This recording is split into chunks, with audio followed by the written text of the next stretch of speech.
Om Jnanatimirandhasya Jnananjaliशलाकाय चक्षुरुन्मिलितं येन तस्मै श्रीगुरवे नमः।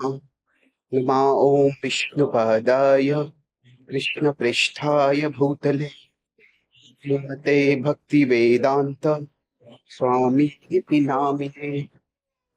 नमस्ते सरस्वती देवे गौरवाणी प्रचारिणे निर्विशेष शून्यवादी पाश्चात्य देशतारिणे वाञ्छाकल्पतरुभ्यश्च कृपा सिन्धुभ्य एव च पतितानां पावनेभ्यो वैष्णवेभ्यो नमो नमः। जय श्री कृष्ण चैतन्य प्रभु नित्यानंद श्री अद्वैत गदाधर श्रीवासादि गौर भक्त वृंद। हरे कृष्णा कृष्णा कृष्णा हरे हरे राम हरे Ram Ram Hare Hare. Hare Krishna. Thank you for coming today. And we continue our discussion on the Markine Bhagavad Dharma. And we're coming right into the middle of the song over here. So, tab jadi ichha hoye tader uddhar bujibe nishchay tabe katha se tomar. So, tab jadi, Prabhupada is talking over here about how if you desire this to happen, then it will happen. Tadera uddhar. Now that raises the question, if you desire their deliverance, then the deliverance will happen. So then the question comes up, will Krishna not desire anyone's deliverance? Won't Krishna always desire the deliverance of everyone? So, yes, that is true.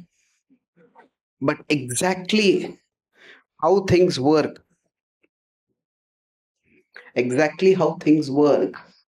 is very difficult to understand. So yesterday we were discussing about how there is the push and the pull principle. How many of you were there yesterday as such? Okay, many of you. Thank you. So you talk about how when we try to grow spiritually, we talk about the example of a planet. There's a planet above which can pull us upward, like the earth. If an object is going to be catapulted out of the earth, propelled out of the earth, then there is the earth's gravity pull. If this is the earth, then around it is the earth's gravity pull. And if there's some higher object, and there is its gravity pull. So from here, we will need to push ourselves up. And once we come here, then we will start feeling the pull over here. But there are special places in the world where that push from Krishna's side may be, that pull from Krishna's side may be felt even while we are in this world. So this is Krishna, this is Maya. So that is where, for example, if there's a temple in the middle of a city, then there the pull of Maya is there, but there the pull of Krishna is also there.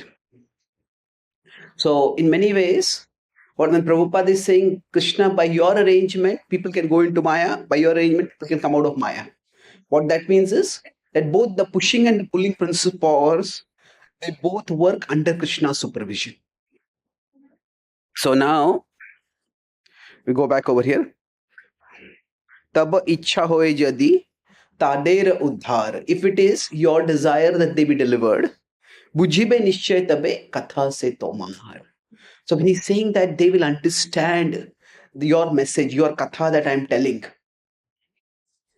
what does it mean practically? It means that it's not just a matter of intellectual understanding. Yes, that is important, but the intellectual understanding needs to lead to a spiritual transformation. So now what is it that makes some people turn toward Krishna and some people not turn toward Krishna? When we do some programs, then we conduct some courses, and we invite some people for festivals. They may be our family, our relatives, our acquaintances. Some of them take up, some of them don't take up. Some of them take up, but they take it up very, very slowly. Others take it up and take it much faster.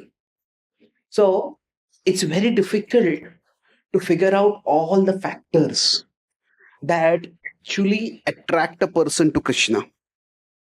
In general, within the process of bhakti specifically, but in spirituality in general,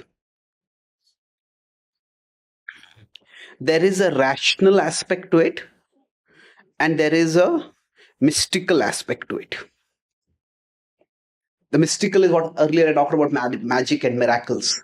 Mhm. So miracles can happen by suspending the laws of nature or even by working through the laws of nature. So we can try to rationally understand and explain. Okay, so why do people come to the temple?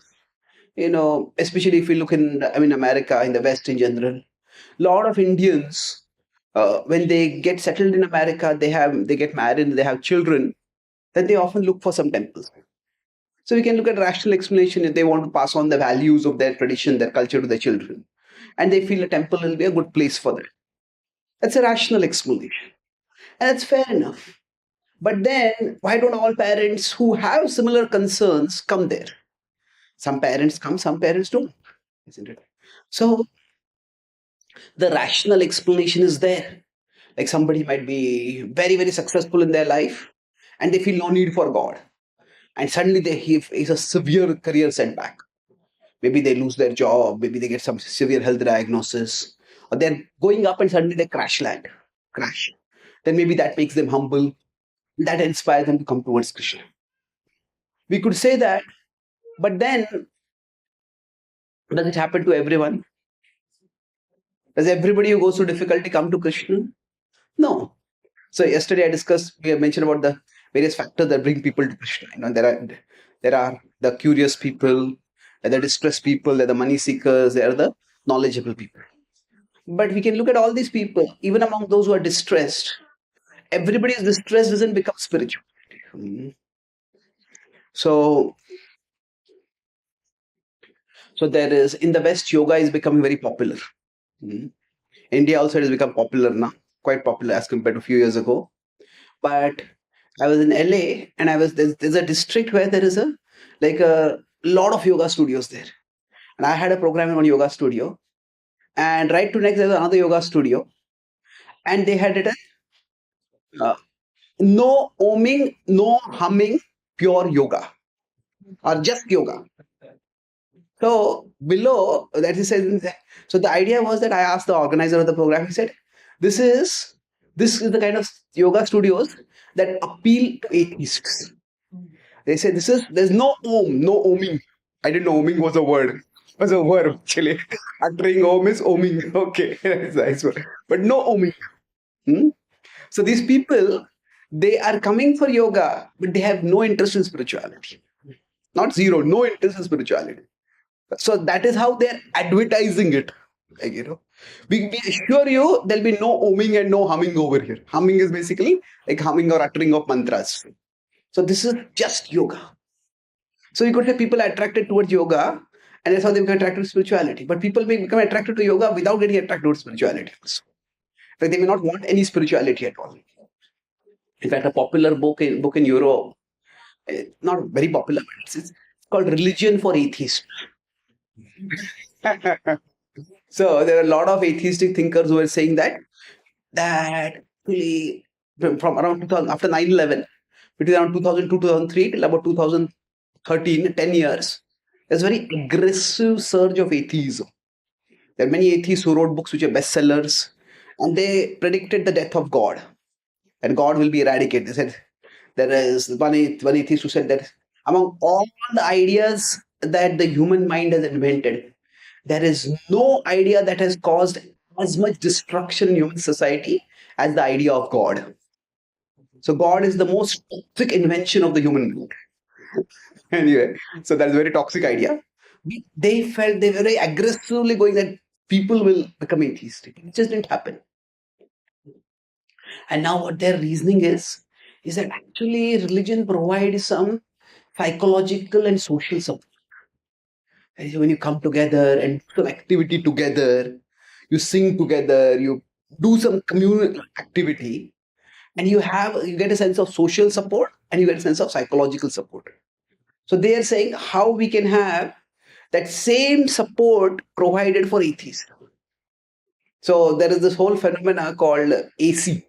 In India, what does AC mean? Air conditioning. In Europe, AC means atheist churches. So they call themselves these are churches, but they are for atheists. So the point I'm making over here is simply this, that we cannot rationally explain exhaustively why someone will come towards Krishna and why someone will not come towards Krishna. I could go into this. Now, this much more in detail, but I'll stop over here. The point I'm making is that it's not that rationality is unimportant. It is important. It is important for us to at least analyze and understand. But that alone will never give us a conclusive answer. Right? Because of this, because of A, B happened. Hmm? Because of this reason, this person came to Bhakti. Okay, fair enough. But if that were the only factor, then all the people who are in that situation would come to Bhakti. But they don't come to Bhakti. So that mysterious element, which is beyond human control, which is even beyond human cognition. Cognition is understanding, comprehension. That is what sometimes is referred to in our tradition as the will of the Lord. তোমার ইচ্ছায় হয়ে তোমারা ইচ্ছা যদি তাদের উদ্ধার. If it is your desire that they get elevated, that they get liberated. So this unknown factor that is beyond human control and sometimes even beyond human comprehension.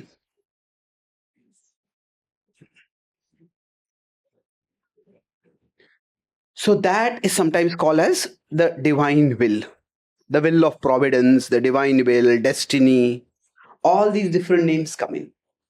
So when Prabhupada is using the word, if it is your desire, Krishna, that they get elevated. Now that does not necessarily mean that for some people, Krishna doesn't want them to be elevated. Now Krishna is Suhridam Sarvabhutan. Krishna wants everyone to be elevated. But the point over here is that there are factors which Prabhupada, which are in human control, and there are factors which are not in human control. So for example, we arrange a course in the temple.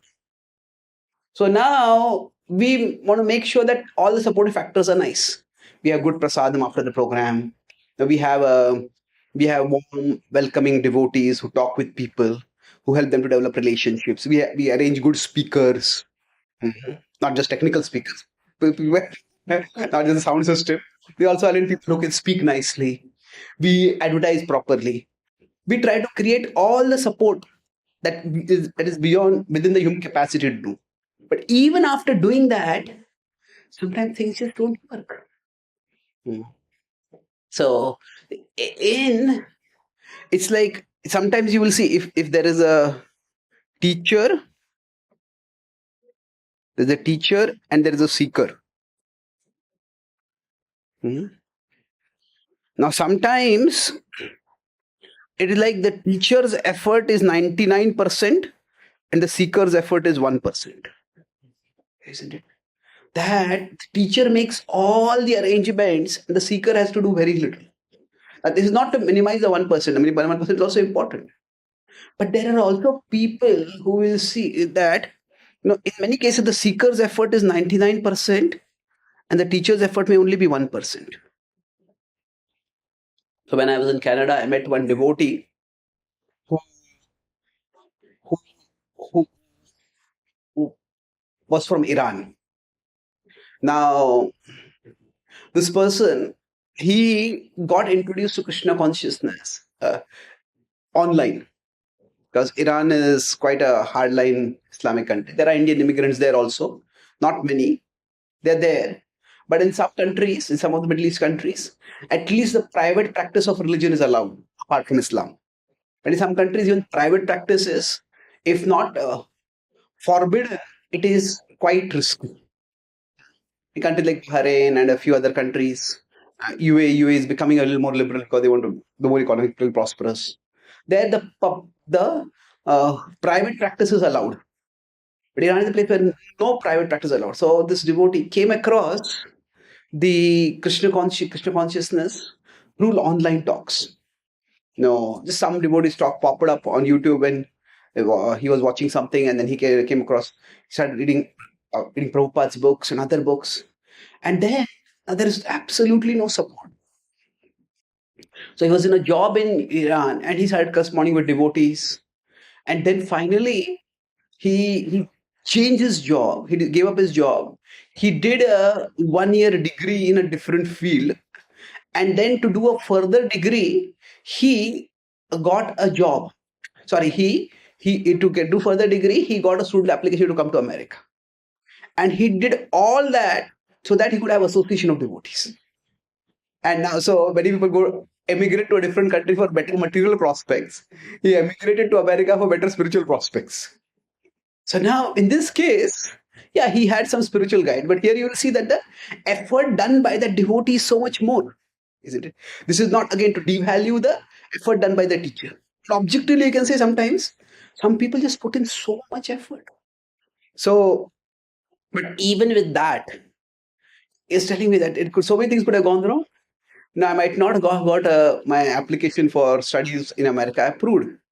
And or I could have come to America to a place. America is also a huge country. It's much bigger than India also physically. So you can go in America to a university where there are no devotees also. I mean, there are almost like not just universities. There are some entire states in America where there is practically no temple or no center also. It was small, maybe one or two devotees are there, nothing. So a lot of things worked out. So there are factors which are under human control, and there are factors which are beyond human control. So Srila Prabhupada is saying that in his perspective now, he doesn't have any institutional support over here. He has a plan to create an institution. He's not yet created it. But what is he saying over here? That I will speak the words, but whether the words will have an impact or not, that is determined by you, O Lord. Now, it's a very interesting point in this whole song. Srila Prabhupada's focus is not so much on the audience directly. It's Prabhupada is not thinking about, oh, these Americans are this kind of education, this kind of culture. If you see, Prabhupada could have been going to Russia for that matter. Or Prabhupada could have gone to Australia. Prabhupada could have gone to Africa. And almost the entire song would have been the same. There's nothing America specific in the song. So it's for him. Once when Prabhupada was in America, so he had gone to Africa, he said, what is your message for Africa? One reporter asked him. At that time, our movement was quite big, and whenever our leaders would travel to different places, we were quite new. So, what is your message for Africa? Prabhupada said, my message for Africa is the same as my message for the rest of the world. It is that we need to love God. We have forgotten God, and if we forget God, then we can never have peace, we can never have happiness. So, in one sense, of course, the audience is important, and that is there. But in this particular focus, what we will see is Prabhupada is not talking to the audience here. Prabhupada is talking now over here.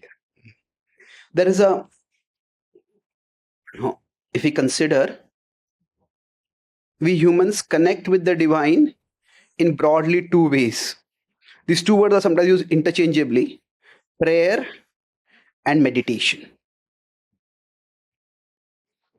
So now, while these words are used in many different ways, broadly speaking, prayer is when we speak to God. Meditation is when we listen to God. So prayer is where we are pouring out our heart's concerns, our fears, our aspirations. We are pouring that out and calling out. Prayer is where it is we who speak, and meditation is where we calm our mind, we open our heart, we become more receptive to hear. So now chanting is it a prayer or is it meditation from this perspective? How many of you say prayer? How many of you say meditation? What is the safest answer? Yeah. The safest answer is both. It depends on how we are doing it. That, uh, sometimes when we are chanting, it is like, uh, sometimes we're chanting, we try to calm our mind and just hear the holy name. Now, if the focus is on hearing, then it's meditation. If the focus is on speaking, it is we who are chanting. It is we who are calling out to the Lord. Then the focus is more on praying. Now, both are there. It's not that it is one. So, but both are there. So sometimes, some devotees, if you see the chant, Hare Krishna, Krishna Krishna, Hare Hare, Hare Ram, Ram Ram, Hare Hare. It's almost like their chanting does seems anything except peaceful. So I, as I mentioned, I traveled to the west quite a bit. So was we had once we sometimes once a year we take Western people to a tour of India, Western, mostly the yoga students. So once they had come to the Govardhan Eco Valley near Pune, near Mumbai, and they had come to the morning meditation session. So we taught them mantra meditation, and after they came to the morning japa time in the temple, 5:30, and one of them said that, was this meditation or was this war? So sometimes what happens is, if our mind is not focusing on Krishna, the weekend mind is agitated and we become agitated why the mind is agitated. So then sometimes it's almost like, we trying to catch our mind and offer it to Krishna, or are we trying to catch Krishna and force him into our mind? Krishna, where are you going? Come here. So the mood has to be that always it is that Krishna is the controller, the holy name. We can't control and command the holy name. But why am I talking about this over here? So what is being offered right now by Srila Prabhupada? What is it? Is it a prayer or a meditation? It is primarily a prayer. So Prabhupada is praying Krishna. So, for example, if we have a high stakes meeting with someone, and so there's some conflict, and for resolution of the conflict, we are praying to Krishna. Maybe we are chanting before that. Now, we may think about the other person, but if our focus is on Krishna, we will pray to Krishna. Krishna, you please make my words calm. Please make my perspective understandable to the other person. So, yes, other people are there, and people's free will is important. But here, when Prabhupada is speaking, his focus is on Krishna. He is directly praying to Krishna. Krishna, you make my words understandable to them. So for us, that yesterday I talked about the push and the pull, the now or the upward pull and the downward pull. We can't control all those factors. We can try to help create an ambience where the upward pull is strong, and we can try to create an ambience where the downward pull is less. I was in Australia, in Canberra, and there was this many years before. I had gone there for Gaur Purnima. And then in the morning program, we were sitting and chanting, and it was a very small temple. So right next to the temple was the kitchen.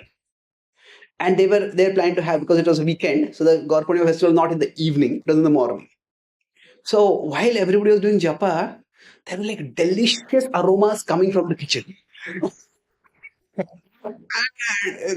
So imagine if, say, we have to chant, and you tell people, okay, this is a 10-course feast. This 10-course feast plate will be right in front of you. Look at it, don't look anywhere else, and chant attentively. Now it is prasad, but what will happen? There, the pull towards the world will become much more. So, generally speaking, we can try to create an ambience where the upward pull is maximum and the downward pull is minimum. But beyond that, whether somebody will be pulled upwards or somebody will be pulled downwards, that we can't control, isn't it? So that's something which has to be carefully decided. So we have to. So there is something which is in human control, but there's something which is beyond human control. So Srila Prabhupada is emphasizing this point. So the way I'm putting it is the rational and the mystical. If we go back over here, that there is rational is broadly it is within human understanding, and then after human comprehension is there, then human control is there. Once we understand what all needs to be done, now sometimes we may be able to do it all, sometimes we will not be able to do it all. Suppose we are doing a first time a program in some area, then it's not our venue, somebody else has provided us the venue, we may not be able to control many factors over there, so we may not be able to arrange everything right. But we can try to arrange as many of these factors as possible. So for example, our children, we all want our children to grow up and become devotees. Now we can try to arrange as many factors as possible. Now we can try to have a nice temple in our home. We ourselves practice bhakti nicely. We engage our children in devotionally joyful activities. Maybe we have some skits, some dramas. We teach them some instruments, and they learn something. So we can try to arrange all these things. But beyond that, every child is a soul, and every child has free will. So we can't control that. And if some child does not become a devotee, that cannot blame the parents for that. The parents have to try. Prabhupada's own children did not become devotees. And they were pious people. Their mother was pious, and they also were pious. But they were not sadhakas. They never became devotees in the sense of sadhana. So we cannot control these factors. So if you go back to there is the rational aspect and there is the mystical aspect. So in the journey of attraction to Krishna or dedication to Krishna, the rational aspect is yes or no. The mystical aspect is yes or no. So now if you consider the 4 quadrants, which is the best situation to be in? 4th, yes. So this is the best. Now, if we can't be in 4th, where can we be? Where can we try to be? Yes, 1, yes. We could say this is the second best. This is good. Now, sometimes some devotees have a lot of difficulties. Everybody has difficulties in their spiritual life. But we sometimes, some devotee may come to a place where there is where the leaders can sometimes be very demanding or very dictatorial, or sometimes the leader itself has some spiritual problems afterwards. Now, there's some people who are critical and they use this, they say the whole guru system is flawed, or this is like this is like that. And yes, there are those kind of criticisms can be made. But the point is that sometimes it may happen that for a person, there may be lots and lots of difficulties in the support that is provided for them. And still they come to Krishna. They not only come to Krishna, still they stay with Krishna. Still they keep drawing towards Krishna. So I met one Prabhupada disciple, not Prabhupada disciple, one devotee. He was introduced in 78. So actually he was introduced in 76 end, 1976 end. So he was actually recommended to be initiated by Prabhupada. But somehow the temple president was supposed to make one call. And the temple president, I had made the call, but he had forgotten to make the call. Or rather, in the call, his name was not included. And that's why he could not be initiated by Prabhupada. And then after Prabhupada departed, he took initiation from another devotee. And various things went wrong. And he has had 6 spiritual masters till now. Each spiritual master had a problem.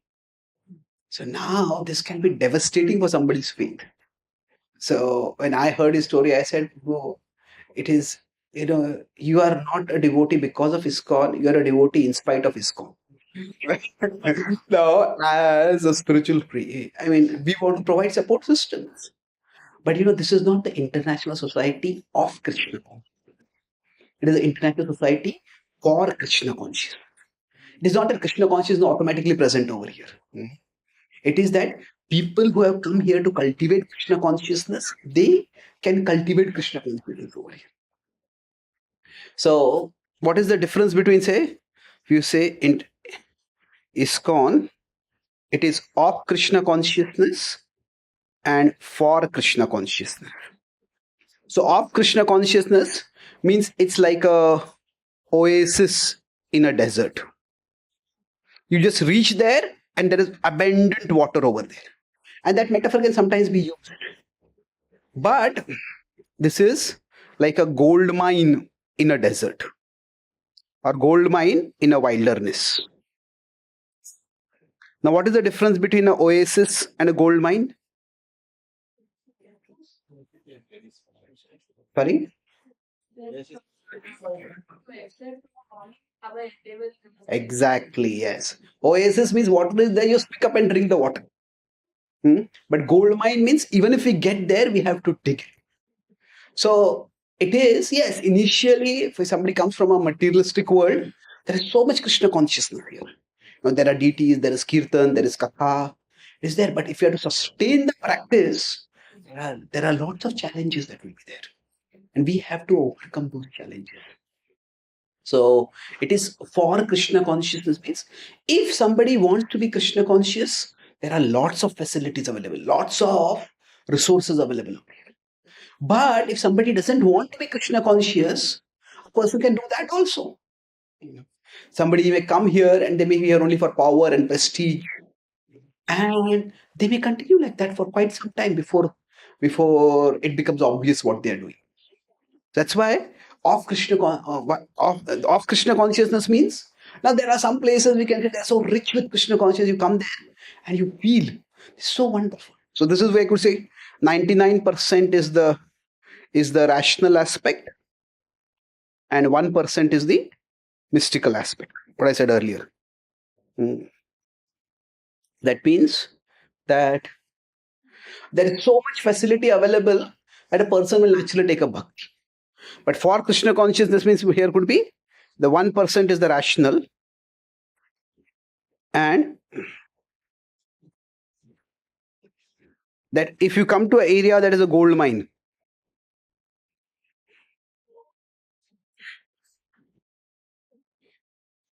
externally speaking, the gold mine would look like an ordinary area only. It is not that gold is popping out from here to show us, oh, there's gold over here. No, externally it might just look like anything else. So sometimes in the early days of our movement, when we just took storefronts and converted them into temples or started utilizing them as temples. Or there are places in the West, Christianity is going down substantially. It's not going, there are people who have become Christians also and staying Christians also, but otherwise it's relatively is going down. There are many places where devotees have taken churches and we are using them as temples. So now when that happens at that particular time in Canada, in near New York, we have a Bergen County where there's a church and building a temple takes a lot of effort. So devotees rent the church for a weekend. So only for Sunday evening, we have the church and where we have programs. So their service happens on Saturday, our happens Sunday. So when I was there, the local preacher who was there, he'd also come to see our devotees had just started the program, and I was the first visiting preacher to come over there.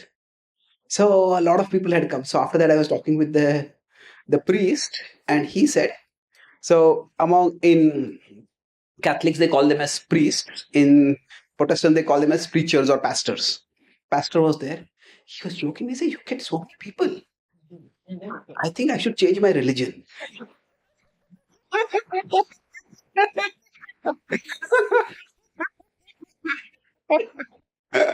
So now, in one sense, they're the supportive infrastructure. It's like there may not something, nothing may seem to be like Vedic spirituality over there. The churches have a particular kind of architecture, temples have a different kind of architecture. So the external support might be very little, but then people come there and they still go over there also. So the point again, I'll just conclude this point. I'm repeating it from multiple perspectives that when we are trying to share Krishna Bhakti, whatever factors are in our control, we try to arrange them as much as we can. Hmm. But we also need to remember that there are many factors which are beyond our control. And that's why nobody can say, I know, in absolute sense, I made this person into a devotee, or I have made so many devotees. In a practical sense, we may say that, okay, I conducted the program, that's how this person became a devotee. But actually, there are so many factors that need to work out. Right? So, the Prabhupada is praying that Krishna, whatever is beyond my control, you take care of that. And that is how this will work out. So, can we sing this? Who would like to sing this? First, we'll sing the seventh, and then we'll sing the eighth also.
I'll just quickly explain the meaning. We'll sing it once more, then move on. Now, Bhagvatera Katha se Taba Avatar.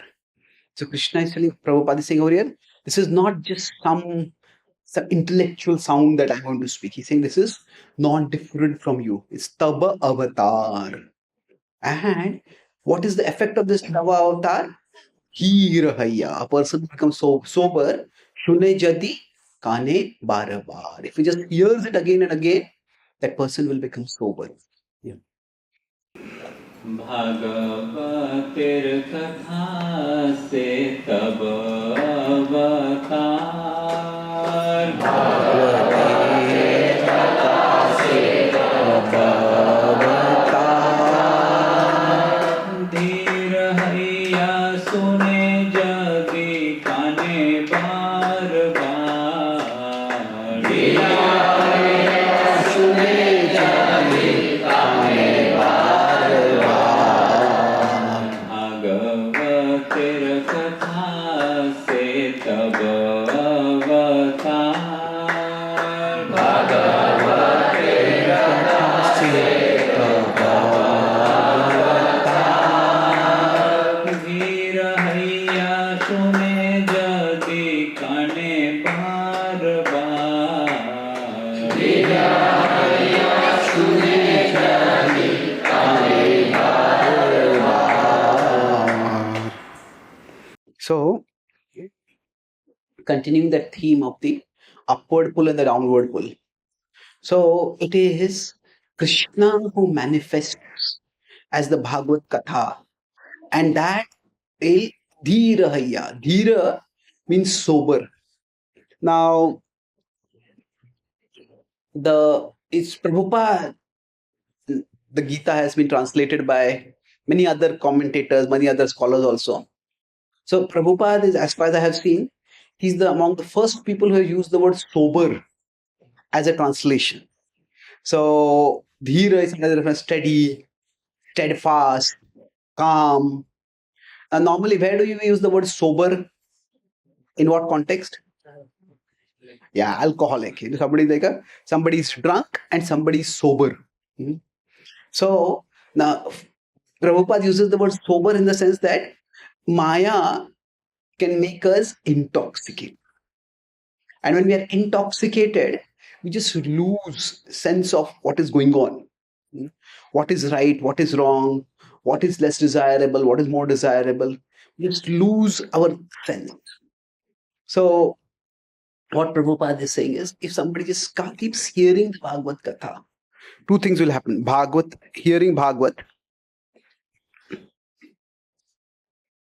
that will lead to this downward pull that is there, the pull of Maya, that will become lesser, that will decrease. Now, of course, the more important aspect is that by hearing about Krishna, there's the upward pull that might be small, the upward pull will increase. The pull towards Maya will decrease, and the pull of Maya, pull of Krishna, will increase. So if we just keep hearing about Krishna, these two things will start happening with me. Now, this can happen by sometimes intellectually, philosophically. We hear stories. We may hear stories, say, of somebody like Ajamil, who just got captivated by Maya and just ruined a perfectly respectable life. And that can act like a cautionary tale. Or there are stories of, say, Bharat Maharaj, or where those stories can act at a conscious level as warnings, but it can also act at a subconscious level. Just okay, this is so sweet, this is so meaningful, so relishable. Why do I need to look at any other things in my life? So it can work both ways, but it will work with time. So now Prabhupada has that confidence that the Bhagavad Katha has that potency. In fact, one reason, uh, or rather, the only resource at a material level or a practical level, you can say, which Prabhupada took with him when he went to America is that he took his Bhagavatams. Bhagavatam volumes which he took with him. So they're there. Yeah, some of them, a couple of hundred copies he took. Actually, are there many devotees outside? Some of you can come ahead. Can okay, some of you can come ahead here. Here also there is a little space. I don't think here there is much space, but yeah. Okay.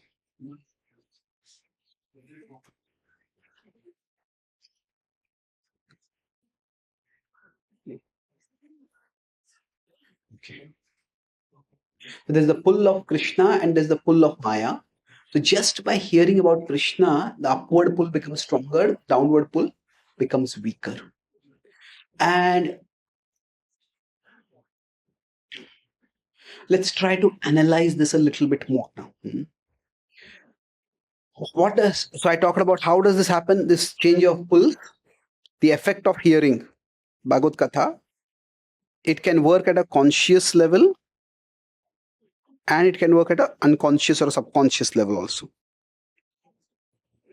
Let's try to understand these two factors. At a conscious level means that we ourselves, as I said, hey, this is very dangerous. I should not be getting all these things. Oh, this is so satisfying. I feel so good when I come and hear about Krishna. I want to do this more. So at a conscious level, it's more like the emotion that we experience. At a conscious level, it is our reasoning that is developed, both emotion and reason. Both work. Reason means our logic, our analytical, our buddhi, both happen. At a subconscious level, what happens is the impressions that are formed inside us, they change. So somebody, as soon as they wake up, first thing might have been that, okay, I want to look at my phone and look at my Facebook, look at my TikTok, look at my social media, look at this, look at that. Somebody else, as soon as they wake up, okay, let me start some kirtan. Let me have some prayer going on. Let me read some shloka. Let me recite something. So what has happened gradually, the impression itself has changed. So when you talk about something subconscious, that means we don't have to consciously think about what we are doing. It just, our actions go in a particular direction. I think in the first or second class I have mentioned what is attachment. How do we know what is our attachment? Did I mention this point about attachment? Yeah. Where we get more pleasure? Yes, that's one way of putting it. What do we think of when we have nothing to think of? What do we think of when we have nothing to think of? That indicates our attachment. Like if you're driving on a crowded road, you have to pay attention to the road. But if it's a long intercity expressway or something is there, there's not much traffic coming here and there. So we don't have to pay much attention over there. Then where do our thoughts go? Do they go to politics? Do they go to movies? Do they go to sports? Or do they go to Krishna? So in one sense, one way to know our attachment is where do our thoughts go when they have nowhere to go? So that is at a subconscious level it starts happening. So now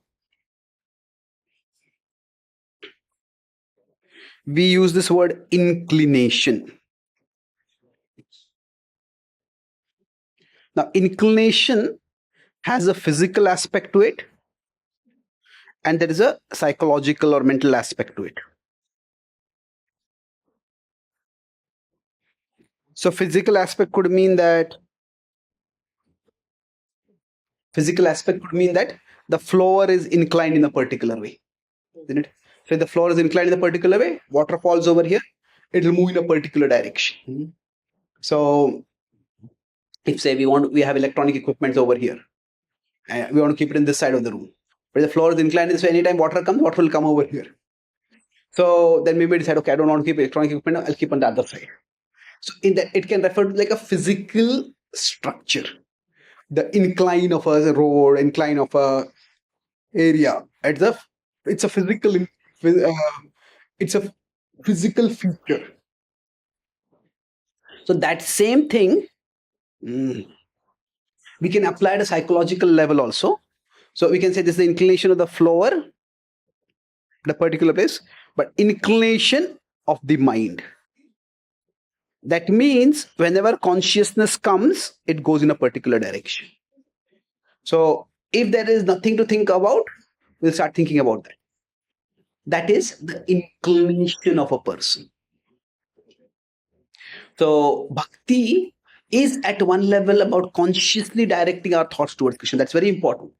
But when you keep directing our thoughts towards Krishna consciously, gradually at a subconscious level also the things change. So if we consider our mind is also a real thing. So if we consider, say if this is Krishna and this is Maya. So when we start our spiritual journey, our mental floor is largely inclined like this.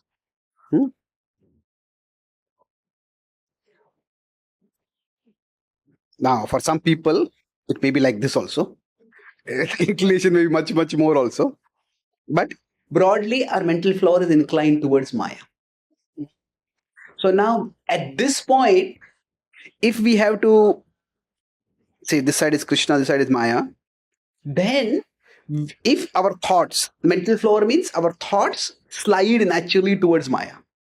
So what happens is here, this side will be almost effortless. The thoughts will go in this direction without any effort. But in this direction, if you want the thoughts to go, it will be effortful. So this is how the mental inclination is. But as we become purified, as purification starts happening, gradually the inclination of the mental floor itself changes. So that over a period of time, our mental floor starts becoming inclined like this. And then gradually what will happen is, this side, our thoughts going towards Krishna will become effortless. Naturally, our thoughts will go toward Krishna. And to think about Maya, it will become effortful. When Krishna left Vrindavan and went to Mathura, the gopis were heartbroken. And one time the gopis decided, no, they did not think of themselves as pure devotees. They thought that actually, we are very attached to Krishna. And that's why we are suffering so much. Krishna has abandoned us. So we have heard from the sages that to give up attachments, you should do meditation. So they started doing meditation to forget Krishna. And when they were sitting down in yogic posture to meditate, and suddenly one of the gopis would, some thought of Krishna would come and she started thinking, Krishna did like this. And all the gopis would start talking. Within a few moments, they get immersed talking about Krishna. And suddenly one of the Gopas would say, hey, we're supposed to forget Krishna. Okay, let's sit down in meditation. So for them, effortlessly, their thoughts will go towards Krishna. So in terms of the stages of bhakti, it is that most of you know the stages of bhakti. If consider 9 stages of bhakti, the way bhakti grows is, it is till we come to the stage of nishtha. It is a steep climb from shraddha to nishtha. It's constant pushing is required. It's tough. Once you come to nishtha, adav shraddha, sadhu sangha, bhajana kriya, anartha nivritti. Do all of you know these stages? How many of you have not heard about these stages? Okay, some of you have not heard about it. So I won't go into detail. Shraddha means it's like initial curiosity. Maybe this program is going to let me find out what it is about. So this is initially we have some curiosity. And Shraddha, what happens is we come for a program, we associate with devotee, that is sadhu sangha. That means association. Then there's bhajana kriya. Bhajana kriya is where we start practicing bhakti. And then after that, anartha nivritti. So now when this starts happening, essentially, especially anartha nivritti is a very long phase. So we start bhajan kriya, we start chanting, we start following the rules. Anartha nivritti means that's where the lust starts decreasing, the anger starts decreasing, the greed starts decreasing. This takes time, but it happens. So this is where it's tough. We have to keep pushing ourselves forward. It takes time, but it does happen with time. Now, once we come to the nishtha stage, after that, it is not much, that much effort is not there. That means, more or less, what has happened is, at this stage, you could say the mental floor is highly inclined towards Maya. Here, it has become slightly inclined towards Krishna. And here, it has become hugely. Actually, now, let's assume you have to do it the other way. Let's assume that Krishna is on this side and Maya is on this side. So initially, our mental floor is very much inclined this way. Here, it has become slightly inclined towards. It is, you can say it's almost flat, slightly inclined, or slightly downwardly inclined, whichever way it is. Relatively easier. And here, it's become rapidly inclined towards Krishna. So this is from the stage of ruchi, asakti, bhav, and prema. But then it will become effortless. So right now, most of us are in that steep word phase. This is where a lot of effort will be required. It's not going to happen overnight. It's going to require a significant amount of effort. But by this effort, gradually, right now, if our mind wanders here and there and we bring it back to Krishna, mind wanders again, we bring it back to Krishna, wanders, we bring it back to Krishna. Yes, this is the effort. But by this effort, things will change gradually. And as things change, it will become easier to focus on Krishna. And then eventually, it will become that. So when Prabhupada is saying, Dhira hayya shune jadi kane bar bar, a person becomes sober when they hear about Krishna regularly. What that means is that this downward pull decreases and the upward pull increases more and as that happens, one starts becoming drawn more and more toward Krishna. So any questions at this point? Okay, one question. We have time. Let's take one more verse and then we will have questions. Anyone has question, right? You have question. Okay. So now after this, Prabhupada will quote what he is quoting or he's speaking in Bengali. Bengali is his mother tongue. So naturally, Prabhupada in his personal prayers is speaking, spontaneously expressing his heart in Bengali. But whatever is speaking in Bengali, it is based on Shastra. So Prabhupada is quoting Shastra also. Chaitanya Charitamrita is also having that style where the book is in Bengali, but there are lots of verses quoted from Sanskrit. Like that Prabhupada is quoting the section from the Bhagavatam, which is reiterating this theme that how Bhagavatera Katha Sitaba Avatar, Dhira Hayya Shune Jadi Kane Bar. How by hearing about Krishna, one becomes purified. So this is, in fact, this whole series is published as a book by Srila Prabhupada, Dharma, The Way to Transcendence. So, Shrunuvatam Sukatha Krishna Punya Shravana Kirtana. Just hearing about Krishna itself is purifying. But along with that, Hrudayantasto Yabadrani Vidnoti Surutsatam. Krishna purifies our heart. Krishna himself cleanses our heart. That means this theme of the downward pull decreases, the upward pull increases. That same theme is elaborated. Nashta Prayeshu Badreshu Nityam Bhagavata Sevaya. So Abhadra is what pulls us downward. That is Nashta Prayeshu. Mostly it's destroyed. And Bhagavati Uttama Shloke Bhaktir Bhavati Naishtiki. Naishtiki is very strong. This is at the stage of Nishta. So initially, it is said our bhakti may be like a banana tree. Banana tree, any animal can come strong enough, can just shake it up completely. But if we keep practicing bhakti, it becomes like a banyan tree. Now, whoever tries to shake it, that itself gets shaken. I think the tree doesn't get shaken. So it will come to that level. So the bhaktir bhavati naishtiki, that is nishtha. Then, how exactly does this happen internally? Tada rajastamo bhava kama lobha dayaschaye. Chet etairanavindam sthitam sattvi prasidati. Rajastamo bhava, what is there? That just gets eliminated. This is what primarily pulling us downwards. What Prabhupada earlier said in the verse, Rajastamo gunera sabai achan. So the lower modes, they go down. And then Prabhupada is not talking about transcendental over here. He says Sthitam Sattve. They become situated, steady in Sattva. And that is where Prasidati. See, bhakti, we can experience some joy even now. But what happens right now, because our anarthas are still there, we cannot experience steady happiness in bhakti. Now, we may come and we may do some seva and we feel very good. But then we go and distribute books and we feel wonderful. Oh, it's so nice. I talk with so many people. And then we come back and find that somebody else has distributed more books than us. And all the happiness goes on.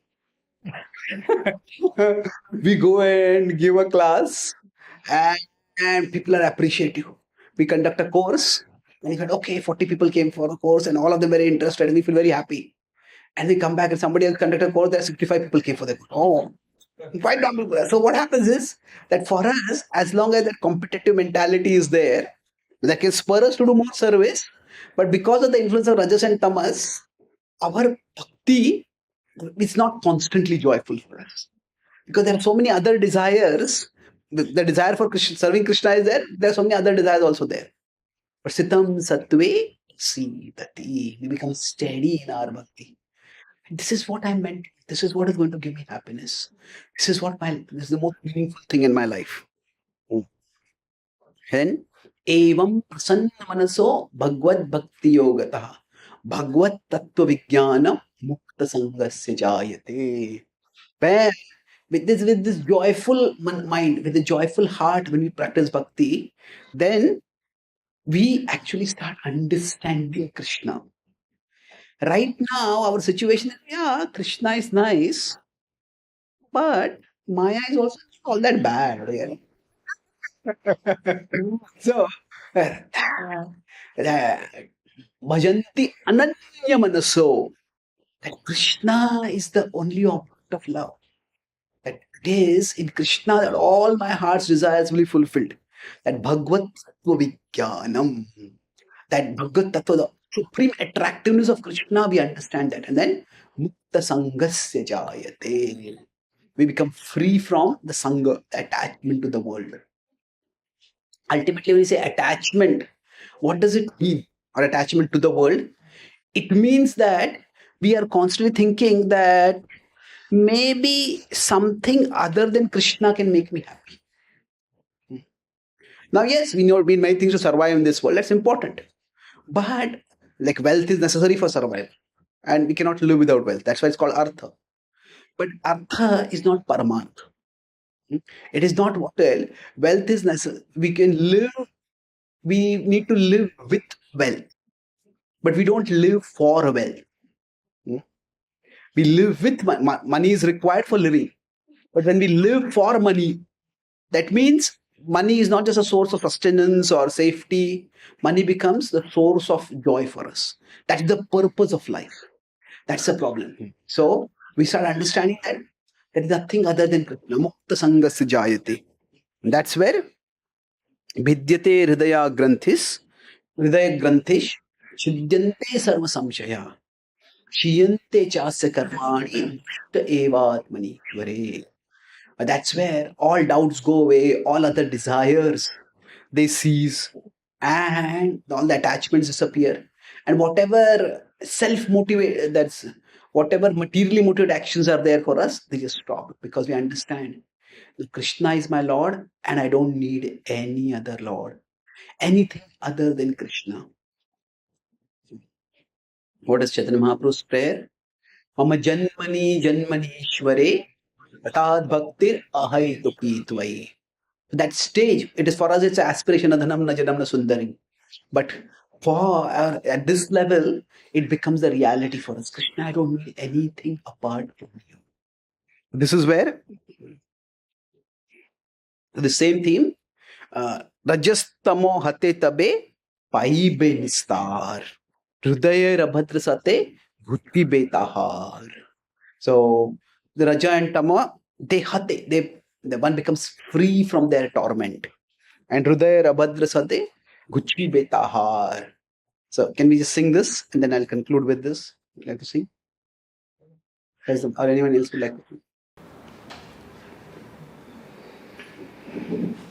रजसता मोहते तबे पाइबे निस्तार रजसता मोहते तबे पाइबे निस्तार हृदयेरा भद्र सते गुछिबे ताहार हृदयेरा भद्र सते गुछिबे रजसता मोहते तबे पाइबे निस्तार रजसता मोहते तबे पाइबे निस्तार हृदयेरा भद्र सते गुछिबे ताहार हृदयेरा भद्र सते गुछिबे So earlier we talked about the modes. The modes act at the level of the jnanendriyas, karmendriyas, and the mind. So essentially, what happens is there is artha.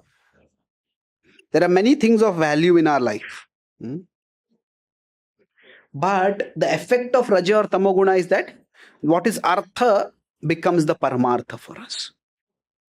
So everybody needs money. Everybody needs a certain amount of control or power. Everybody needs their space to do certain things. When Krishna went as Shanti Dut, he did not, he said minimal demands. But what was the minimal demand? 5 villages. See, the Pandavas were always united. But still Krishna did not say 1 village. 5 villages.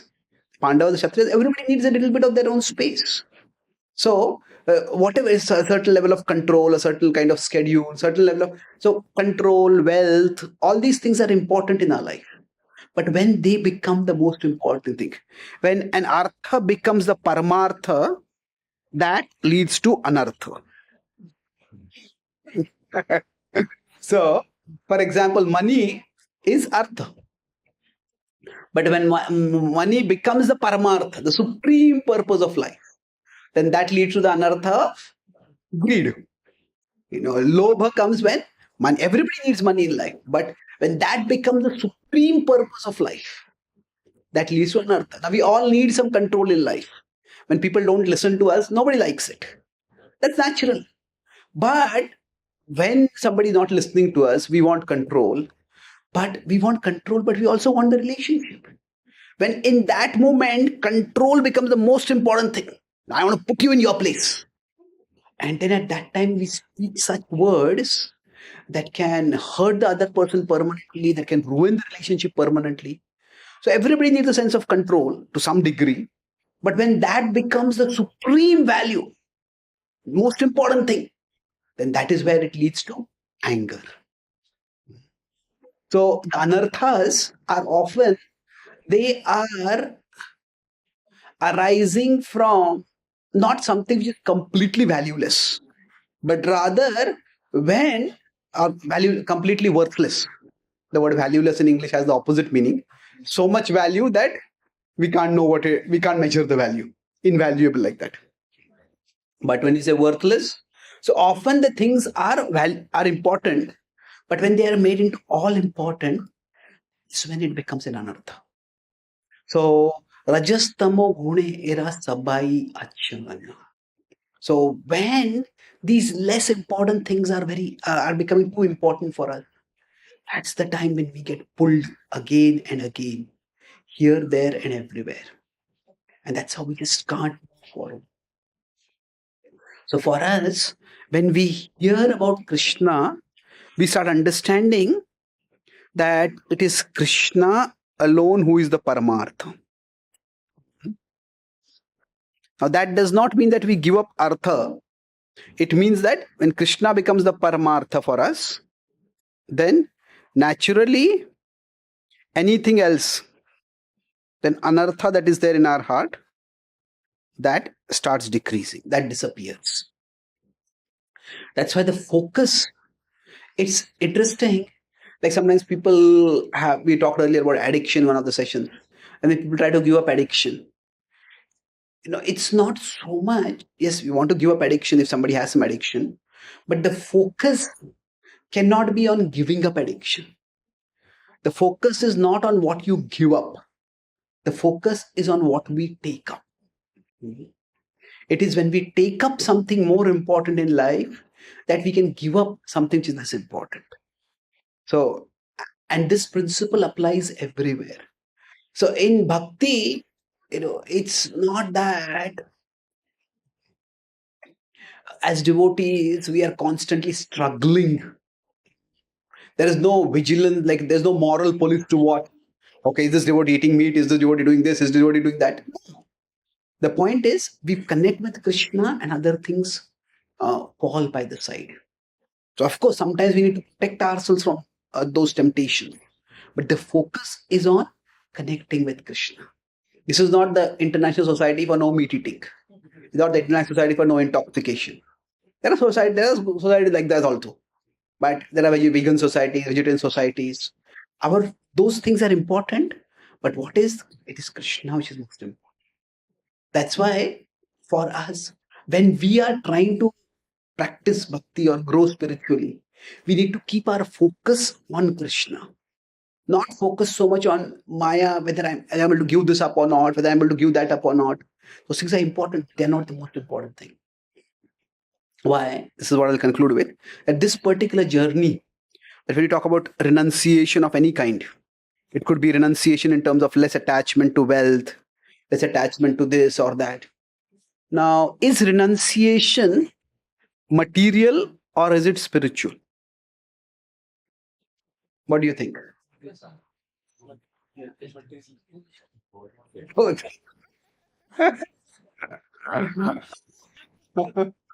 See,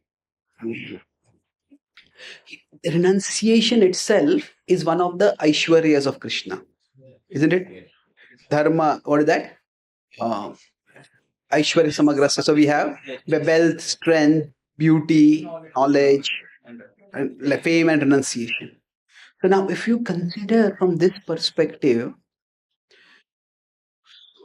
wealth, if one person has a lot of wealth and another person has little less wealth or very less wealth. Now, if a person has a lot of wealth, does it automatically mean that person is spiritually advanced? No, that wealth has come because of past karma, isn't it?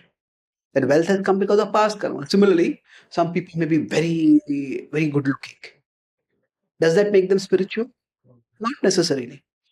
So now, among these six Aishwaryas, generally wealth or strength or beauty, they're very attractive in this world, but nobody will mistake them to be spiritual so much. But Gyan and Vairagya, these two can be very easily mistaken to be spiritual. If somebody has a lot of knowledge, especially they can quote a lot of scripture, they can remember a lot of scripture, then, this person must be very spiritually advanced. Possible, but not necessary. There are academic scholars who may study scripture or may study traditional scripture very exhaustively, and they may not even believe in God for. So somebody might just have intellectual nature that using it for some field. Hmm. So similarly, vairagya or renunciation is also a gift that a person may get by past karma. Hmm. So what do I mean by this? Now, most people think of renunciation means, oh, you have to take sannyas and you go to the forest. No, renunciation can also mean if you are not very emotionally uh, turbulent. See, somebody renounced, they can stay calm. So most people may say that everybody likes to be good looking, everybody likes to be wealthy. Do people like to be renounced? Well, people like to act. People may not like renunciation. People like the result of renunciation. That is calmness.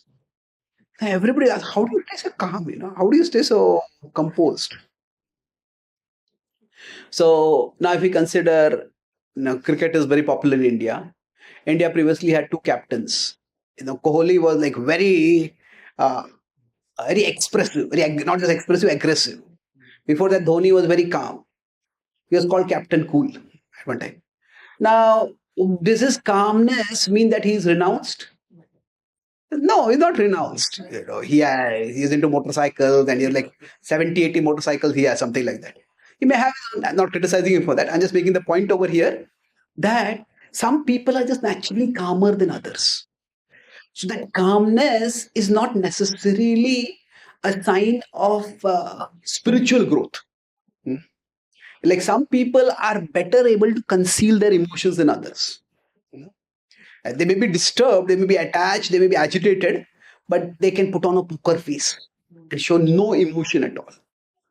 So renunciation can be material in the sense that if we say it is a result of past karma.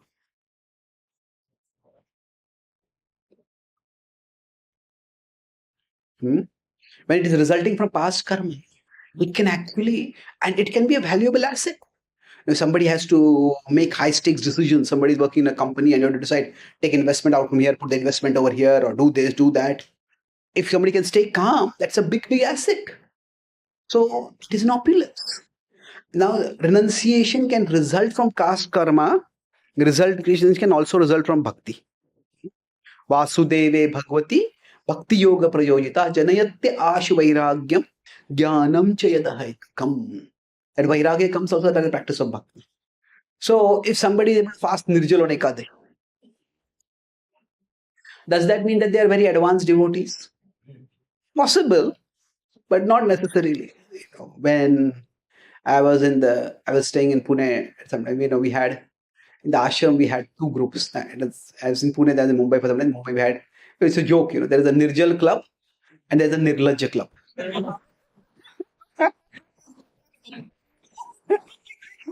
Now, those who fast without water and those who are Nirlajja shameless. No, it's not that somebody is shameless when they are not eating. It was just a joke. But the idea is that some people are just naturally, they're physiologically they can fast very easily. If you go to Ayurveda, people with the Kafik Prakriti can fast much more easily. Hmm? People with those who don't have Kafik Prakriti, they find it very difficult to fast. So nowadays there is increasing prevalence of the idea that obesity may also be genetic to some extent. And of course, it's a human, our dietary choices make a difference. But for some people, it's that. Like some people you will see, they treat their tongue like a conveyor belt. You know, anything and everything goes off their tongue, and still they remain slim and they don't seem to have any digestive problems. There's a little bit eating irregularity, and their digestive system gets spoiled, their body gets bloated. So there is, of course, the current life's action. There are past life actions also are there. So basically, when we are trying to practice bhakti, we want to follow certain standards in terms of renunciation. We want to give this up, give that up, give that up. But for some people who are able to fast very easily, is it because of their seriousness in bhakti that they have developed that vairagya? Or is it because of their past karma they have got that vairagya? It's very difficult to know. We should not be judging others. If somebody is very renounced, passing, it's your purva karma only, not a serious devote. We shouldn't be thinking like that. Hmm? And we shouldn't be boasting if we are able to be renounced. See, I am so renounced. The point is, broadly speaking, that renunciation, to what extent it will come because of past karma, or to and what extent is going to come because of our present practice of bhakti, we don't know. That's why we focus more on the connection with Krishna. Some devotees, when they have to chant, they may say, okay, I'll sit on the floor, cross-legged and chant. Some devotees, they sit down, you just feel sleepy. You stand and chant. Some people, they sit and chant and they feel very uncomfortable. Maybe I need a fan. Okay, the yogis in the past did not have fans when they were chanting. Somebody will say, okay, that's okay. But if our body, if we're chanting and we're sweating, and thinking, oh, I'm sweating so much, sweating so much, sweating so much, then the purpose of chanting is not to tolerate sweat. The purpose of chanting is to remember Krishna. So, okay, if you need a fan, have a fan and focus on chanting. So, don't make renunciation of the material as the sole criteria of our spiritual growth.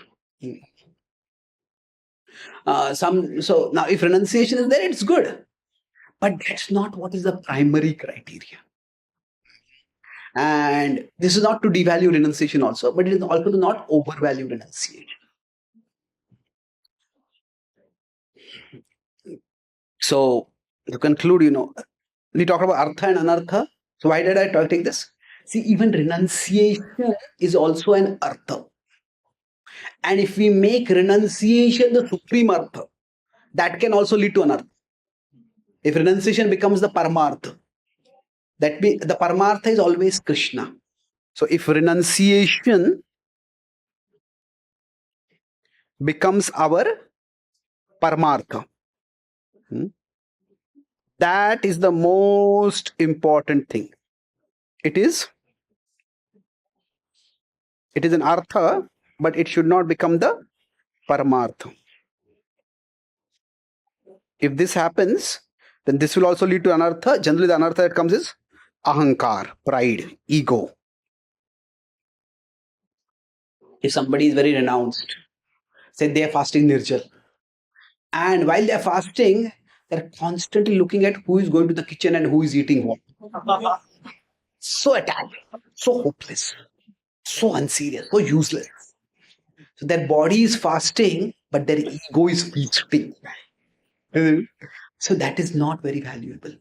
So even just as wealth should not become the paramartha, just as good looks or power should not become the paramartha, similarly, renunciation should not also be on paramartha for us. So we don't, with respect to renunciation in bhakti, the way Prabhupada is talking about it is that he's saying this just by hearing of Lord Krishna, this will come. So we don't want to devalue renunciation, or it's not important at all. It's all because of past karma. That's not true. But we also don't want to overvalue renunciation. This is the most important thing. If I can't renounce, then I am worthless. We all may have some anarthas. Some devotees may have been very short-tempered in the past. And now their anger has gone down, but still their decreased anger still may be more than other people's anger. You say, how can somebody who is a devotee is practicing for 10 years, 15 years, 20 years, 30, how can a devotee get angry like this? Well, yes, they get angry. That's not a desirable thing. But their anger, we can say their anger is for Krishna's service. They're trying to serve Krishna. And is it spiritual anger? Well, a devotee who is getting angry should not claim my anger is spiritual. Anger is not a very desirable thing. Hanuman burnt Lanka, but after burning Lanka, the first thought that when he that excitement, that thrill, in today's language we use the word adrenaline, when it goes down, I thought, I burned the whole of Lanka. Did Sita get burnt in this? If Sita has got burnt, then in my anger, I defeated the whole purpose of coming here. What a fool I have been. At that time, Akashvani came. Sita is safe. Don't worry. So, of course, Hanuman was not burning the forest, burning the Ashok Vatika. He was burning mostly the palaces. but still that fear was there. So when we get angry, we should never justify our anger. My anger is spiritual. But if somebody else is getting angry, should we think their anger is material? Then again, we should focus on what is anukul, what is pratikul. That if we can see that this devotee is actually so concerned about serving Krishna, and for the service of Krishna, this is important, this is not working out, then this devotee got angry. But suppose some devotee in anger speaks very hurtful words, becomes very offensive or abusive, then we may decide that I don't know why this devotee is getting this angry. I don't know whether it is coming from a desire to serve Krishna or a desire to control, but maybe I cannot work so closely with this devotee. So focus not so much on judging the other devotee, focus on whether this is favorable for my bhakti or favorable to my bhakti. So in between is we value as a resource for serving Krishna, as a resource for Krishna seva. So when we have this understanding, then whatever is nistar is, Prabhupada says that we'll get relief from the things that keep us away from Krishna. Within the limits that might be there by our conditioning, we'll imposed by our conditioning, we'll still keep moving forward towards Krishna. So I'll summarize what we discussed. 3 main points we discussed today. The first point was about how when we are practicing bhakti, in bhakti, whether somebody takes up bhakti or not, there is a rational side which is in human understanding and human control, and there is the mystical side which is beyond human control. So Prabhupada in his here, the prayer is to Krishna. This is more a prayer. That's why he's not focusing so much on the people and their free will. He's saying, I can do what is in my control, but whatever is not in my control, Krishna, you take care of that. So we discussed how there's the rational aspect and there's the mystical aspect. This fourth quadrant is the best. One is also good. We try to situate ourselves in one of these quadrants and we try to move towards Krishna this way. That was the first point we discussed based on how Krishna, if it is Krishna's will, then people come. So why people come, it's very difficult to understand. Then the second part we discussed was that Bhagavatera Katha, it's Tava Avatar. So hearing about Krishna, what does it do? What it does is that the downward pull that is there, that will decrease. This is the first effect. And the upward pull that is there, it will increase. So this is the effect of hearing. And how does this effect come about? It comes about both at a conscious level, in terms of we start remembering, we start experiencing. It is at the level of our buddhi, at the level of what we remember ourselves, but also at a subconscious level. Subconscious level means, we discuss if this is Krishna, this is Maya. Initially, our mental floor is inclined towards Maya, but with time, the inclination of the mental floor changes, so that our mental floor is inclined towards Krishna. Sorry. So this is when we are spiritually advanced, then our mental floor inclination changes. So this is where the bhakti will become effortless for us. And the last part we discussed about is that renunciation. That when we say by bhakti, the effect of the lower modes will decrease by hearing. We'll become free from the lower modes, which is rajas and tamas. So we discussed how there is artha. It's important, but when the artha becomes paramartha, then it leads to anartha. So the need for wealth, if it becomes a paramartha, then it becomes greed. So money can become greed. So control, we all need control. That control can become anger. We all need some kind of appreciation and encouragement. We want some level of recognition of our service. That appreciation, that is a natural need for us. but appreciation can become ego. So all this with the arthas can become anarthas. And finally, we discuss also how renunciation also can fall in that category. So renunciation, it can come from bhakti practice, but it can also come from past karma. So for us to know for sure where it is coming from is very difficult. So renunciation, people may not be attracted towards renunciation, but people are attracted to the result of renunciation, that is coolness, calmness. So when we are trying to practice bhakti, we don't devalue renunciation. Renunciation can definitely help us serve Krishna better, but we don't overvalue it also. We learn to value it as one resource in our service to Krishna. Thank you very much. Hare Krishna. Are there any questions? You can one question will take. Here only. You also have a question. Okay. Anything you want to ask? Okay.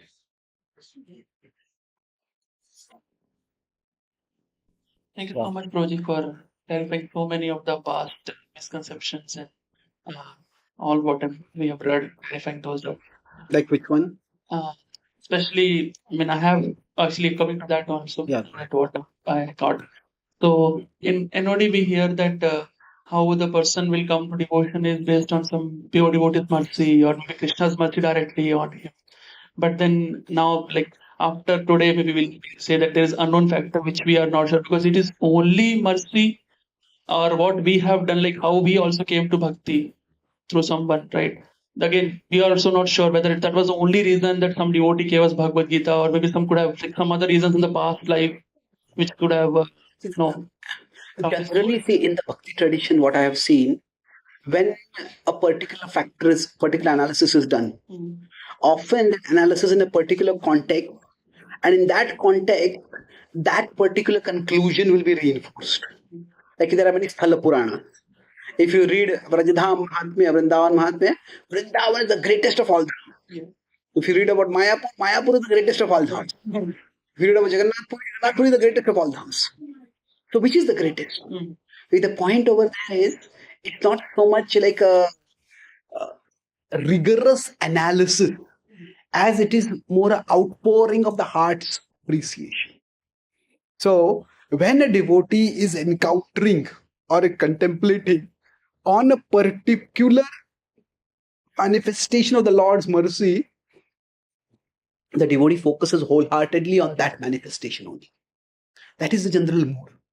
So if, what is that, Venkatesh Suprabhatam, in that there are two verses, one after another, the Kallavenu Ravavasya. So that is, that what is that? The last line of that? Kallavenu Ravavasya Gopavrite. So what is the last line of Kathanchana Kathanchana Jatu Bhaje? What he's saying is that I don't worship anyone except Krishna. And the very next line is what? I don't worship anyone except Ram. Avanita Naya Kamaniya Karam. So now the same is, I know no Lord other than Krishna, I know no Lord other than Ram. So is it Krishna or is it Ram? Well, you can say they are both same. But at that particular point, when you're saying Krishna, you're describing Krishna. When you're describing Ram, you're describing Ram. So if as we are worshipping Krishna, but if we go to a Ram temple and taking a darshan of Ram, at that time we don't have to, oh, Ram is not that great. Krishna is the greatest. So no, at that time, just immerse ourselves in Ram pastimes and fully take the mercy that is available over there.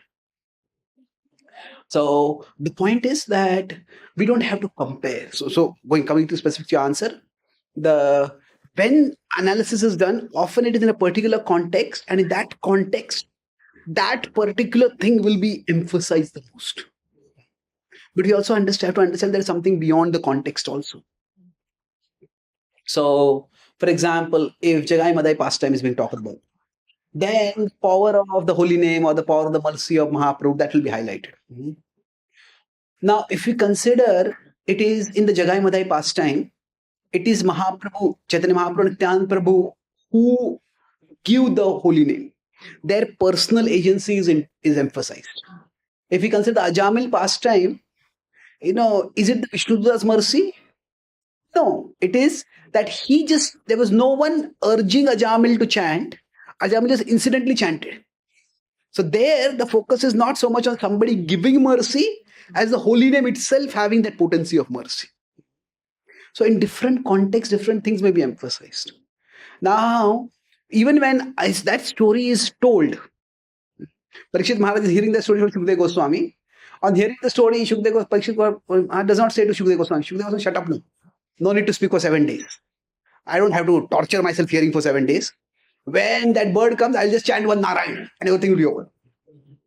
So no, that is Krishna has multiple manifestations of mercy. Krishna manifested his mercy through one utterance of the name Narayan. But here, that mercy is coming through the continuous Bhagavad Katha.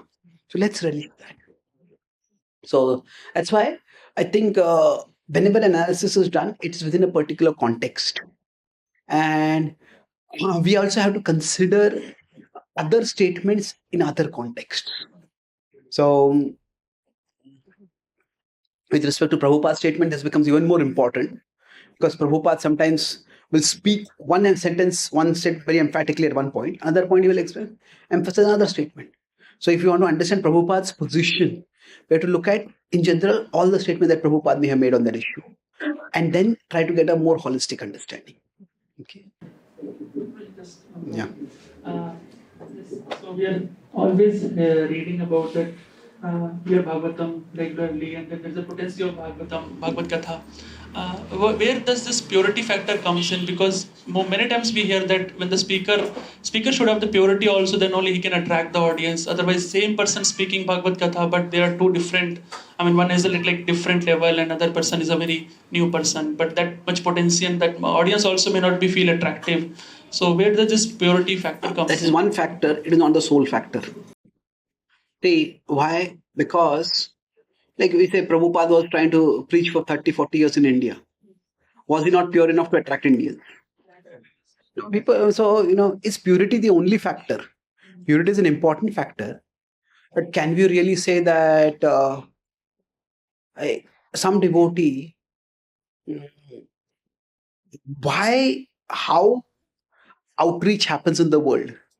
There is a spiritual factor to it, which is, we could say, is one purity. But again, purity is not the only factor. It is an important factor. But Jatayu was purely motivated to save Sita. But still he was killed. So if purity is the force, is it the only force? No. So there are many factors that are there. And so in particular analysis, purity may be emphasized so that so that we are inspired to develop purity ourselves. But at the same time, say somebody may be very pure-hearted, but if they don't have any musical sense. Now they do kirtan. Is purity the force? Well, yes and no. That if we are especially having some new people coming, then we may not want a devotee, may be very pure-hearted, but the devotee doesn't have musical sense. We have them singing. That may not appeal to people. So if purity is the only force, why do we have to build big temples? Is purity the force only while speaking and nowhere else? If purity is the force, why do we need to decorate the deities at all? That is, and if purity is the force, then why should we consider it only in the case of speaking? Now, is it that if the pujari is pure-hearted, then the deity's beauty will be more manifested? Pujari is not pure-hearted, the deity's beauty will not be manifested. Somebody may be very pure-hearted, they may not be very good at decorating, isn't it? So it's a complex combination of factors where the other contextual factors also have to be considered. So that's why when we emphasize purity, it is to inspire us to also develop purity. But it's not that simple. If somebody just has a very charismatic delivery, somebody speaks with a lot of humor, naturally they will attract more people. Somebody speaks more philosophical classes, somebody speaks more story-centered classes. So those who speak more story center will be attracting more people. Those who speak more philosophical or more serious, they will attract less people. Now we're not going to say that only because you're telling stories, so you're attracted. You are not no spiritual potency over there. Or you're cracking jokes, that's why you're attracting people. No, it's not like that. It is that there could be spiritual potency along with humor. There could be spiritual potency along with storytelling capacity. But there could be spiritual potency without any of these things also. So why success comes, the focus is for us to learn what we can. So developing purity is one aspect of it. But we can also try to develop other skills or also recognize what other skills are relevant. Okay. That's why what I earlier talked about single factor analysis. That's the problem. We cannot have single factor analysis. My question is that, like, as you were saying about few anarthas, and you were also saying, like, when we are very happy and inspired by something, what we do in devotion, but suddenly we see that the other devotee has done a lot of good distribution than us, and then we are not unhappy suddenly. So in that case, like, for me personally, I'm saying that I get happy for them, and I'm happy for myself, but when I hear that, I suddenly get demotivated that I can do nothing, and like I'm not happy, I'm not satisfied with what I have. When I see somebody else growing, I'm happy for them, same time not happy for myself. So how do I get out of this thought? Thank you so much. I think we had discussed this in the first class about envy, that how to, if that kind of envy or something comes up, generally we focus on, we are envious of others' achievements. We are never envious of others' commitment. So the effort that they have put in by which they have got the results. If instead of just looking at from them a distance, why are they getting so much praise? And we are not getting it. But if we actually talk with them, understand what they have done. Sometimes if actually I put in more effort than them, that may be true. But that just means that they had put in effort in the previous life. That Purva Karma is coming in. So the world is not, the world is unfair from an immediate perspective. There's no doubt about that. But from the ultimate perspective, the world is not unfair. That's why I try to understand the context helps a lot. And another point that helps is that we understand that Krishna has a place for me, independent of how much recognition or how much results I get in this world. The place that Krishna has for me does not depend on that. And understanding that is very helpful. That there's Mamaivaamsho Jiva Loke Jiva Bhutaha Sanatana. We're always parts of Krishna. We'll never be taken out of Krishna's plan ever. We'll never be rejected by Krishna. So our spiritual growth, see the material recognition of our service may depend on various factors that are not in our control. But our spiritual growth itself does not depend necessarily on the recognition of our service by others. Just by doing our service consistently, we will become more and more attracted to Krishna. And that attraction does not depend on worldly recognition. So it's like when we are doing some service and we do some seva, this is when there is the social impact of the service. Social impact is the transformation of others, the recognition by others. But there is also the personal impact of our service. The personal impact is our attraction towards Krishna. So now, while both are important, is our attraction towards Krishna. So social impact is the recognition of our service. So now both are important. We are a part of a missionary organization. So naturally, we want results to manifest at an external level also. So it's best if we could be over here in this fourth quadrant. This is the best. But even if this is not there, this is also good. So we sometimes may overvalue the social impact and completely devalue the personal impact. The personal impact is largely between us and Krishna. If say every day we are hearing Bhagavatam, every day we are trying to distribute books, then we will be purified. We will be going towards Krishna. So does that answer your question? Thank you. Yes, ma'am. Any quick question? Yeah. Hare Krishna. Okay. People believe what they see, but a copper tiny chip in our device connects the world through Wi-Fi signals and frequencies, all invisible. So why doubt the divine just because he is unseen?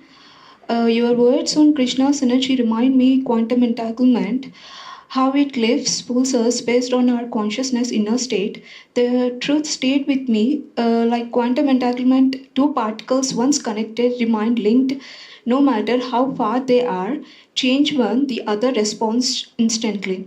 Distance doesn't matter. Is that what happens between a soul and Krishna? We may be far, lost, wandering, but once touched by his presence, our soul stays connected. One shaped in consciousness, and he responds. Like once Tesla said, understand energy, frequency, vibration, and you will understand the universe. Even a fruit offered carries energy, even a silence can hold presence. Maybe the pineal gland in our brain is a Wi Fi for divine awareness. That's why it's important to seek inward and start meditation. If invisible forces like Wi-Fi energy can connect the whole world, why do we hesitate to believe that love, soul, and Krishna can do the same? Okay. That's probably the one of the most well articulated questions I have got till now. Okay. A lot of points in that, but I think the main point was about faith. They, in general, we often say people seeing is believing. Well, that is true. Now, seeing what? That is the question. So there are much of science is based on invisibles now. You give example of Wi-Fi and other things. So there is in the domain of our experience, there is much that is invisible, and there is very little that is visible actually.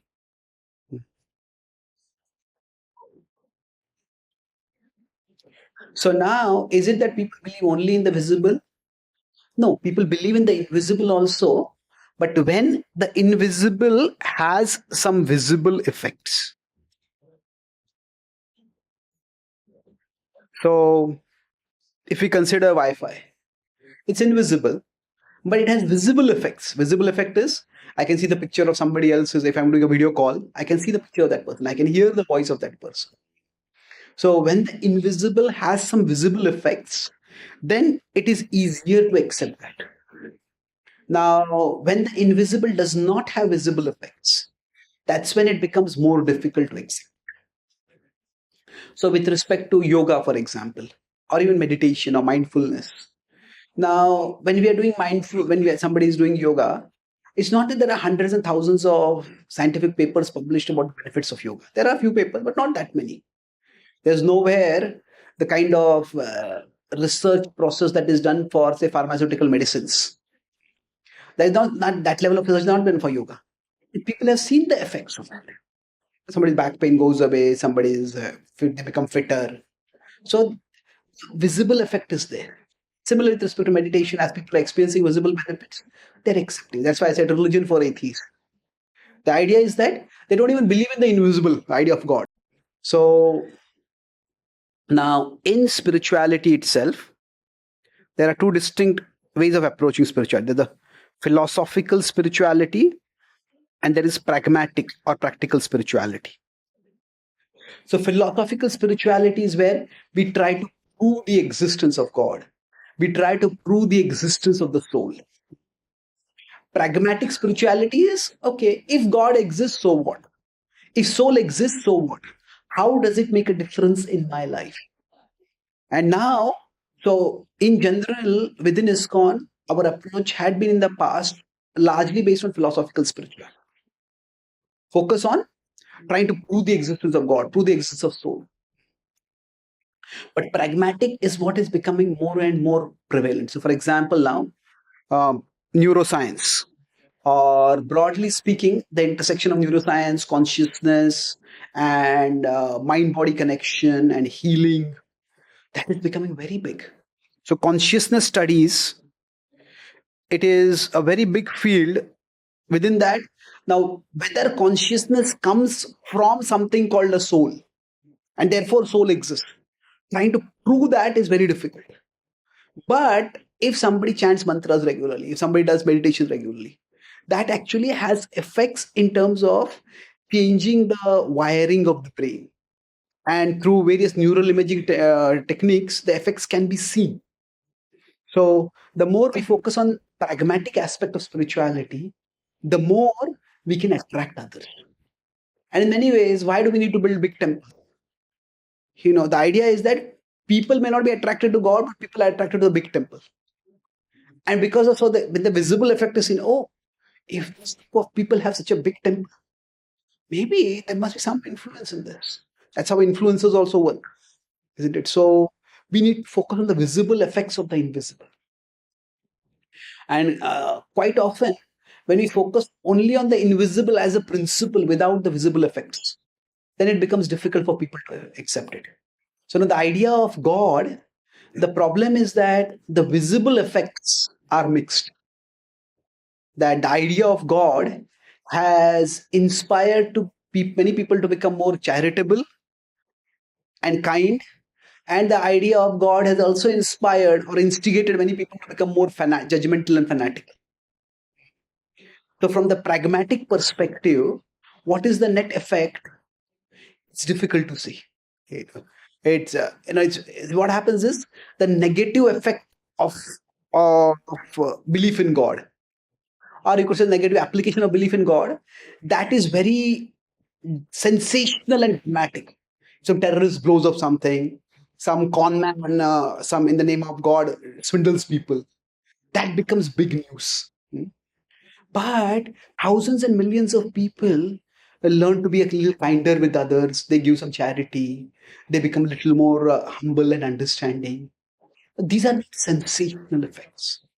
So, in terms of the media's portrayal, what happens is the negative effects of religion, they are much, much more visible. They are more newsworthy. They are more attention catching. And the positive effects are not that. So it's a difficult case to make. But broadly speaking, in terms of meditation and personal spiritual practice, it is a significant force. So in general, in the West and the westernized world, more and more people are open to spirituality as a personal practice. And lots of people are, okay, if this helps you, do it. I can also try it out. But people are very, very averse to religion as a political force. So at an individual level, if it helps you, you do it. But at a collective level, it becomes a problem. Or that is the perception. And it is true also to some extent.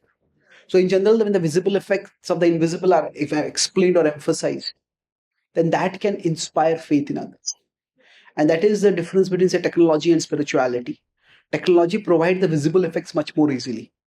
Spirituality also provides, we can say, people give up bad habits. Somebody might be an alcoholic, they give up alcoholism and they start practicing bhakti. They give up some anarthas. And that is good. But sometimes religious people also develop some anarthas, at least in worldly eyes. They become judgmental, they become proud, they become puritanical. Then that puts off people also. So now is the relationship with Krishna and the soul something like quantum entanglement? Well, that's a technical question. But broadly speaking, what the phenomenon of quantum entanglement does establish is that the universe is much more mysterious than what was thought of by the ideas of classical physics. So now exactly which ideas within quantum physics can be correlated with ideas in spirituality, that will require a little more careful analysis and exploration. That can be done. We can talk one-to-one separately, or on my thespiritualscientist.com, I have a whole answer on quantum entanglement. You can go to if you search on that. But in general, quantum physics has actually made physics less physical and made physics a little more metaphysical.